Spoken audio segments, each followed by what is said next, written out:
نحمده ونصلي على رسوله الكريم اما بعد فاعوذ باللہ من الشیطان الرجیم بسم اللہ الرحمن الرحیم۔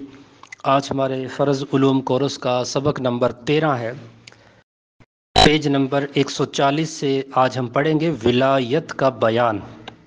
ولایت کیا ہے؟ ولایت ایک قرب خاص ہے کہ مولا عز و جل اپنے برگزیدہ بندوں کو محض اپنے فضل و کرم سے عطا فرماتا ہے۔ کیا آدمی مشقت والے اعمال سے ولایت حاصل کر سکتا ہے؟ ولایت وہبی شے ہے، یعنی خدا کا یہ عطیہ ہے، نہ یہ کہ اعمال شاقہ سے آدمی خود حاصل کر لے۔ البتہ غالباً اعمال حسنہ اسی عطیہ الہی کے ذریعے جو ہے وہ حاصل ہوتے ہیں۔ اعمال شاقہ یعنی بندہ مشکل ترین اعمال کر کے کیا یہ ولایت حاصل کر لیتا ہے؟ تو اس کا ایک سمپل سا جواب یہی ہے کہ رب العزت کا جس کے اوپر فضل ہوگا، کرم ہوگا، خاص اس کی عنایت ہوگی، اسی کو ولایت عطا ہوگی۔ جس پر اللہ تعالیٰ کا فضل و کرم نہیں ہوگا اس کو ولایت نہیں ملے گی۔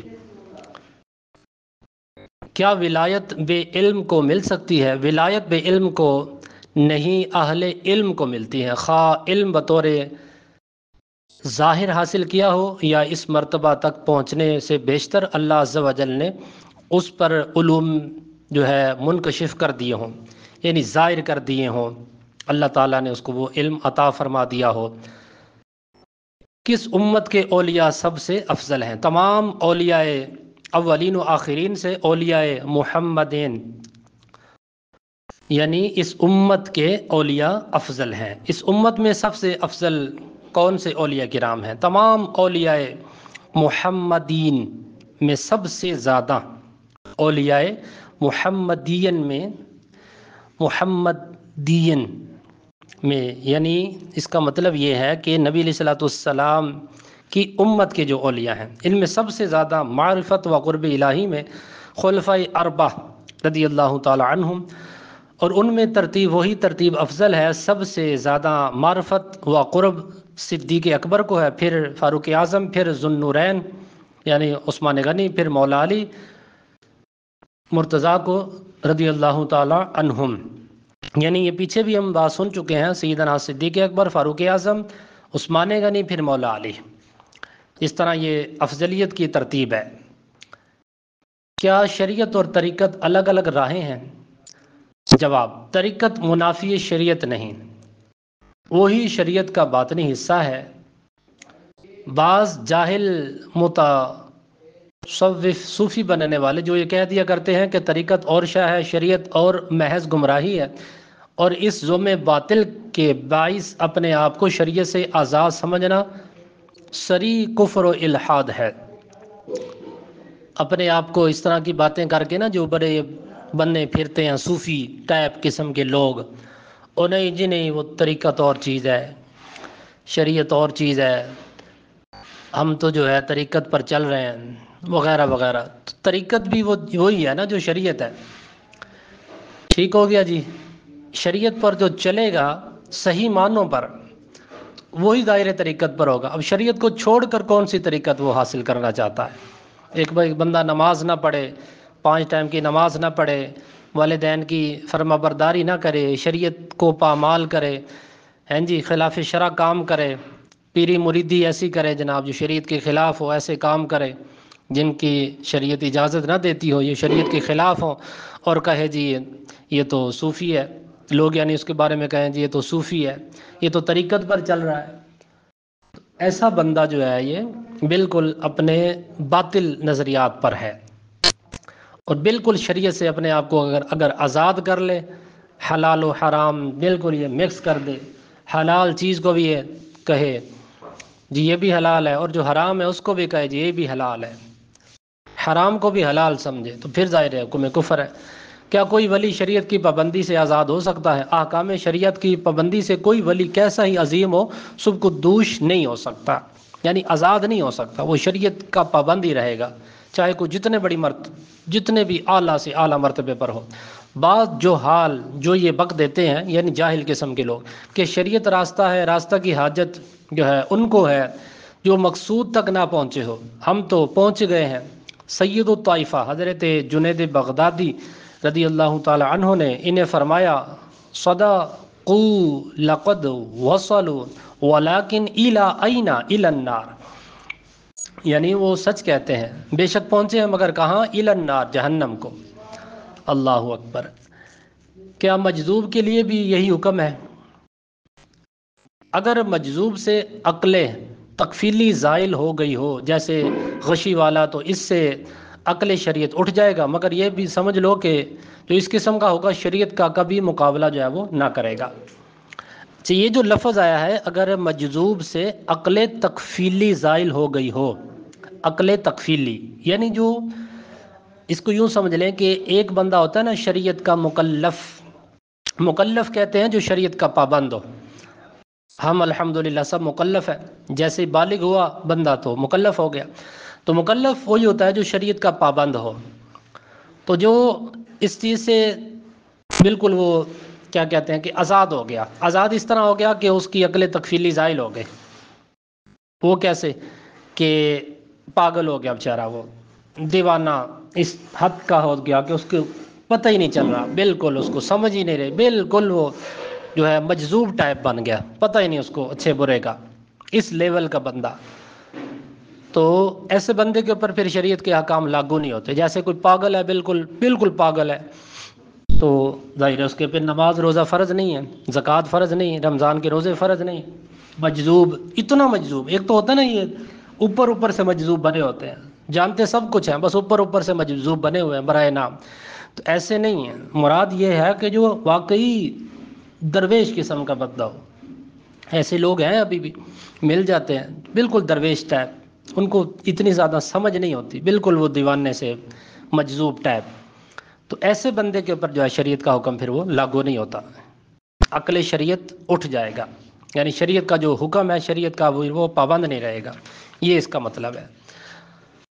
اور آگے جو سوال ہے کہ اللہ تعالیٰ نے اولیاء کرام کو کیا طاقت دی ہے؟ اولیاء کرام کو اللہ عز و جل نے بہت بڑی طاقت دی ہے۔ ان میں جو اصحاب خدمت ہیں ان کو تصرف کا اختیار دیا جاتا ہے، سیاہ سفید کے مختار بنائے جاتے ہیں۔ یہ حضرات نبی کریم صلی اللہ تعالی وسلم کے سچے نائب ہیں، ان کو اختیارات و تصرفات حضور صلی اللہ تعالی علیہ وسلم کی نیابت میں ملتے ہیں۔ سبحان اللہ! یعنی اللہ تعالیٰ کا ان کے اوپر خاص فضل و کرم ہی ہوتا ہے۔ کیا اولیاء پر علوم غیبیہ منکشف ہوتے ہیں، یعنی ظاہر ہوتے ہیں، وہ پردہ اٹھتا ہے؟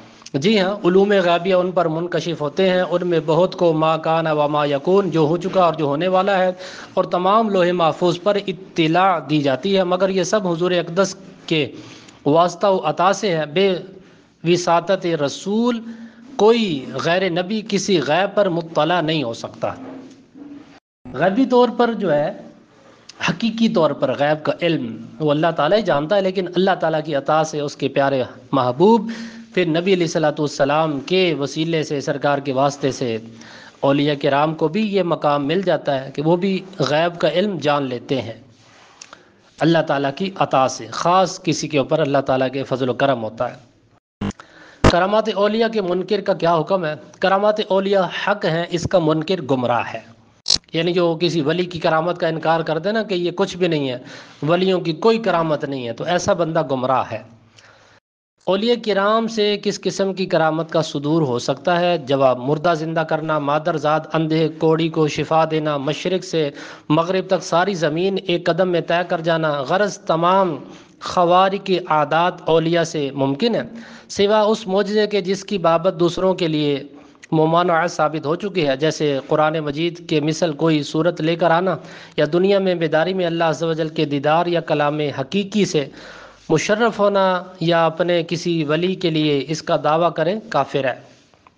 جو اپنے ولی کے لیے اس قسم کا دعویٰ کرے وہ کافر ہے۔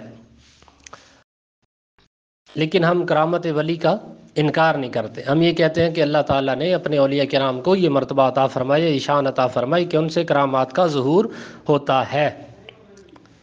سوال: اولیاء کرام سے استمداد کا مطلب ہوتا ہے کہ مدد مانگنا، مدد طلب کرنا کیسا ہے، اور ان کو دور و نزدیک سے پکارنا کیسا؟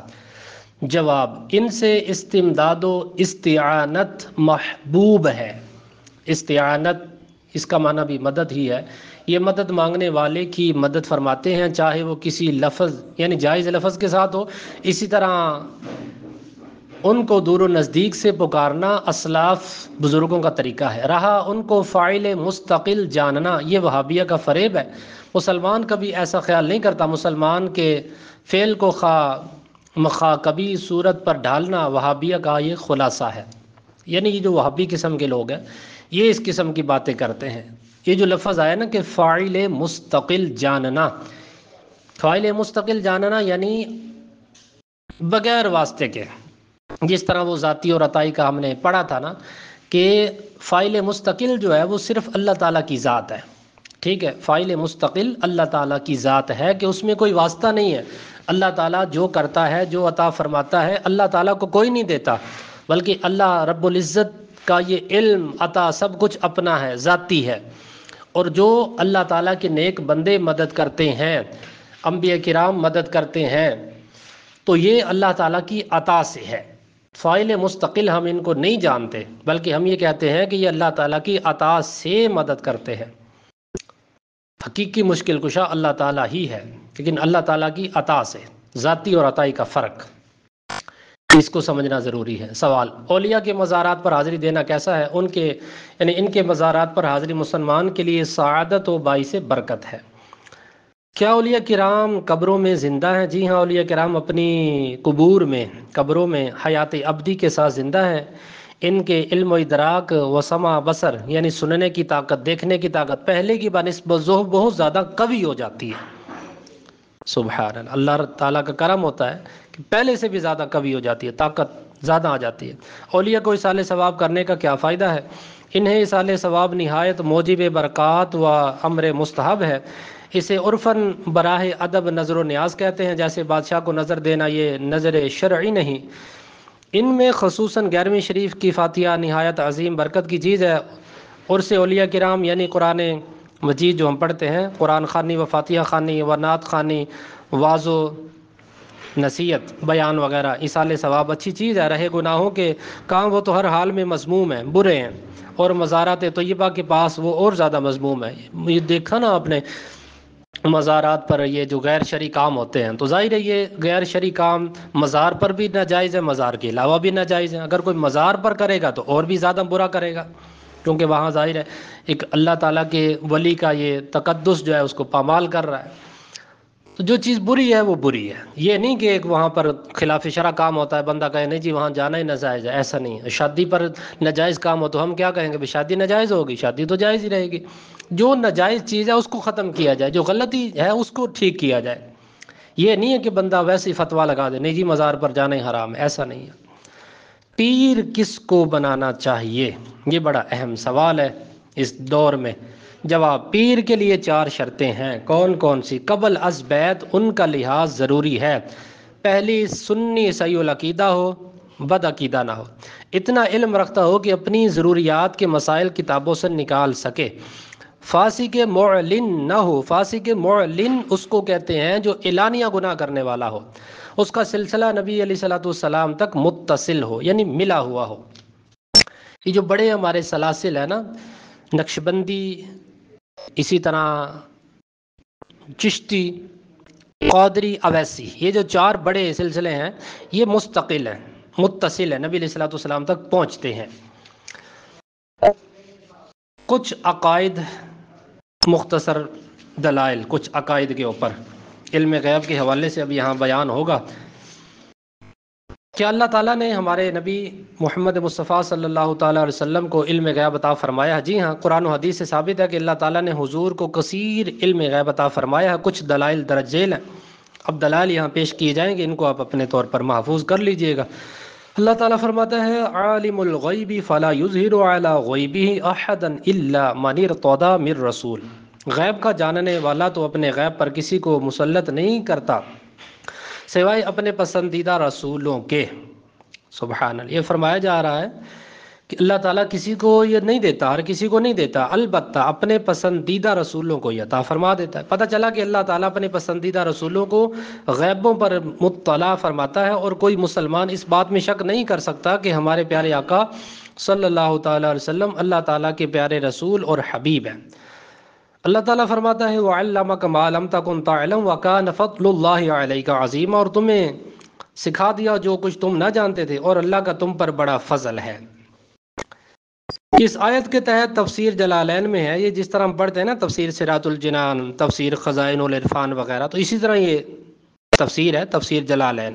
اس میں یہ ہے کہ احکام اور غیب کی جو باتیں نہ جانتے تھے سب سکھا دی، اللہ تعالیٰ نے سرکار کو سب کچھ سکھا دیا جو آپ نہیں جانتے تھے پہلے۔ اس آیت کے تحت تفسیر حسینی میں یہ ہے کہ ما کان و ما یکون کا علم ہے کہ اللہ تعالیٰ نے شب معراج میں حضور کو عطا فرمایا، چنانچہ حدیث معراج میں ہے کہ ہم عرش کے نیچے تھے، ایک قطرہ ہمارے حلق میں ڈالا گیا، پس ہم نے سارا گزشتہ یعنی سارے گزشتہ اور آئندہ کے واقعات معلوم کر لیے۔ یہ سرکار فرما رہے ہیں کہ اللہ تعالیٰ کا کرم ہوا تو ہم نے یہ معلوم کر لیے۔ اللہ تعالیٰ فرماتا ہے وما هو علی الغیب بضنین، اور یہ نبی غیب بتانے میں بخیل نہیں، تو غیب جانتے ہیں سرکار۔ تفسیر خازن اور تفسیر بغوی میں اس آیت مبارکہ کے تحت یہ لکھا ہے کہ نبی علیہ الصلوۃ والسلام کے پاس علم غیب آتا ہے، پس وہ اس میں بخل نہیں کرتے بلکہ تمہیں سکھاتے ہیں اور اس کی خبر دیتے ہیں۔ اسی طرح بخاری شریف کی حدیث میں یہ ہے کہ ایک بار نبی علیہ الصلوۃ والسلام نے ہم میں کھڑے ہو کر، حضرت عمر سے یہ مروی ہے کہ ہم میں کھڑے ہو کر ابتدائے افرینش سے لے کر جنتیوں کے جنت اور دوزخیوں کے دوزخ میں جانے تک کا حال ہم سے بیان فرما دیا، یعنی جب سے جو شروع ہوا نا یہ سلسلہ پیدا ہونے کا، اس وقت سے لے کر جنت دوزخ سب کچھ بیان کر دیا، اور فرمایا جس نے یاد رکھا اور بھول گیا تو وہ بھول گیا۔ حافظ ابن حجر اسقلانی اسی حدیث پاک کے تحت یہ فرماتے ہیں کہ یہ حدیث پاک اس کی دلیل ہے کہ رسول اللہ صلی اللہ تعالیٰ علیہ وسلم نے ایک ہی مجلس میں تمام مخلوق کے احوال جب سے خلقت شروع ہوئی اور جب تک فنا ہوگی، یا آخرت کا سلسلہ ہوگا، سب کچھ فنا ہوگا اور جب اٹھائی جائے گی، سب بیان فرما دیا۔ اور یہ بیان جو ہے مخلوق کی آغاز پیدائش، جس وقت یہ سب کچھ بنا، ابتدا ہوئی، آغاز پیدائش، معاش، رہنے سہنے اور معاد قیامت کے دن اٹھنے، سب کو محیط تھا۔ سبحان اللہ، سب کو خرق عادت ایک ہی مجلس میں بیان کر دینا نہایت ہی عظیم معجزہ یہ نبی علیہ الصلوۃ والسلام کا۔ سبحان اللہ، عظیم معجزہ ہے سرکار کا۔ علامہ عینی نے عمدۃ القاری میں، علامہ قسطلانی نے ارشاد الساری میں، اور ملا علی قاری نے مرقات المفاتیح میں، یہ شروحات میں پڑھ رہا ہوں، یہ شروحات کا نام ہے عمدۃ القاری، تو یہ بخاری شریف کی شرح ہے، شروحات میں سے ہے۔ ارشاد الساری یہ بھی بخاری شریف کی شرح ہے، بخاری شریف کی شرح، اور یہ مرقات المفاتیح یہ مشکات شریف کی شرح۔ تو اس میں بیان کیا کہ ایک مجلس میں سب کچھ بیان کر دینا حضور کا جو ہے عظیم الشان معجزہ ہے۔ صحیح مسلم میں یہ ایک حدیث پاک ہے کہ حضرت ابو زید یعنی عمر بن اخطب رضی اللہ تعالیٰ عنہ سے روایت ہے، فرماتے ہیں کہ رسول اللہ نے ہمیں فجر کی نماز پڑھائی اور ممبر تشریف فرما ہو کر ہمیں خطبہ دیتے رہے یہاں تک کہ ظہر کا وقت ہو گیا، اتر کر نماز پڑھائی، پھر ممبر پر تشریف فرما ہوئے اور ہمیں خطبہ دیتے رہے یہاں تک کہ عصر کا وقت ہو گیا، اتر کر عصر کی نماز پڑھائی، پھر ممبر پر تشریف فرما ہوئے تو جو ہے غروب آفتاب تک ہمیں خطبہ دیتے رہے۔ اس خطبہ بیان میں ہمیں علم ما کان و ما یکون، یعنی جو کچھ ہے اور جو کچھ ہو چکا اور جو کچھ ہونا ہے کی خبر دے دی، سب کچھ بتا دیا۔ ہم میں سے زیادہ علم والا وہ ہے جس نے اس خطبے کو سب سے زیادہ یاد رکھا۔ یہ صحابہ کی گواہی ہے۔ امام احمد نے مسند اور طبرانی نے معجم کبیر جو ہے معجم میں بسند صحیح یعنی صحیح سند کے ساتھ، اور ابو ذر غفاری رضی اللہ تعالیٰ عنہ سے یہ روایت کیا ہے۔ وہ کیا فرماتے ہیں کہ نبی علیہ الصلوۃ والسلام نے ہمیں اس حال پر چھوڑا کہ ہوا میں کوئی پرندہ پر مارنے والا ایسا نہیں جس کا علم حضور نے ہمارے سامنے بیان نہ فرما دیا ہو۔ سبحان اللہ، انسان تو انسان، پرندوں تک کا حال بیان فرما دیا سرکار نے۔ سبحان اللہ۔ اسی طرح ایک اور بخاری شریف کی یہ حدیث پاک ہے کہ حضرت ابو موسیٰ اشعری سے یہ روایت ہے، فرماتے ہیں کہ نبی اکرم سے ایسے سوالات کیے گئے جو آپ کو ناپسند تھے، جب سوالات زیادہ ہونے لگے تو آپ ناراض ہو گئے، پھر لوگوں سے فرمایا جو چاہو مجھ سے پوچھ لو۔ ایک شخص عرض گزار ہوا کہ میرا باپ کون ہے؟ فرمایا تیرا باپ حذیفہ ہے۔ ایک اور آدمی کھڑا ہوا، عرض کرنے لگا یا رسول اللہ میرا والد کون ہے؟ فرمایا تمہارا والد سالم ہے، یعنی سالم شیبہ کا آزاد کردہ غلام ہے۔ جب حضرت عمر نے آپ کے چہرہ اقدس پر غضب کے آثار دیکھے تو عرض کی یا رسول اللہ ہم اللہ عز و جل کی طرف توبہ کرتے ہیں۔ اسی طرح جامع ترمذی شریف وغیرہ کتب میں جو ہے باسنید عدیدہ و ترک متنوع 10 صحابہ کرام رضی اللہ تعالی عنہم سے ہی ہے، سبحان اللہ، 10 صحابہ کرام کا واسطہ اس میں، کہ نبی علیہ الصلوۃ والسلام نے ارشاد فرمایا میں نے اللہ عز و جل کا دیدار کیا، اللہ تعالیٰ نے اپنا دست قدرت میرے کندھوں کے درمیان رکھا، میں نے اس کی ٹھنڈک اپنے سینے میں محسوس کی، بس میرے لیے ہر چیز روشن ہو گئی اور میں نے ہر چیز کو پہچان لیا۔ سبحان اللہ، دست قدرت یعنی جیسا اللہ رب العزت کی شان کے لائق ہے۔ اب اس حدیث پاک کے تحت یہ جو ابھی حدیث پاک میں نے پڑھی ہے، اس کے تحت امام ترمذی فرماتے ہیں کہ ھذا حدیث حسن صحیح۔ سبحان اللہ، جب کوئی محدث کسی حدیث پاک پر کلام کرتا ہے اس کی سند پر، تو جب یہ لکھتا ہے نا ھذا حدیث صحیح یا ھذا حدیث حسن، تو یوں سمجھ لیں کہ یہ اعلیٰ درجے کی حدیث ہے۔ ھذا حدیث حسن صحیح سألت محمد بن اسماعیل عن ھذا الحدیث فقال ھذا حدیث حسن صحیح۔ اس کا مطلب یہ ہے ترجمہ کہ یہ حدیث حسن صحیح ہے۔ فرماتے ہیں میں نے امام بخاری سے اس حدیث کے بارے میں سوال کیا تو انہوں نے فرمایا یہ حدیث حسن صحیح ہے، یعنی فن حدیث کا جو معیار ہے نا، فنی اعتبار سے، سند کے اعتبار سے یہ اعلیٰ درجے کی حدیث ہے۔ ایک روایت کے الفاظ یہ بھی ہیں فعلمت ما فی السماوات وما فی الارض، میں نے جان لیا جو کچھ زمینوں یعنی آسمانوں اور زمین میں ہے۔ میں نے جان لیا، یہ کون فرما رہے ہیں؟ سرکار، میں نے جان لیا جو کچھ آسمانوں اور زمین میں ہے۔ سبحان اللہ۔ تو ان روایات سے، ان دلائل سے، یہ جو حوالہ جات ابھی ہم نے پڑھے ہیں، آپ نے سماعت کیے ہیں، ان سے یہ ثابت ہوتا ہے کہ اللہ تعالیٰ نے نبی علیہ الصلوۃ والسلام کو علم غیب عطا فرمایا ہے۔ اس کے علاوہ اور بھی بہت سارے دلائل ہیں، آپ ان کو اچھی طرح ذہن نشین کر لیں، مطالعہ کر لیں، کوئی پوچھے تو آپ یہاں سے بتا بھی سکتے ہیں۔ اس کے علاوہ بھی آپ چاہیں تو اپنی ڈائری وغیرہ میں اس کو نوٹ کر لیں۔ اللہ تعالی ہمیں عمل کی توفیق عطا فرمائے۔ وما علینا الا البلاغ المبین۔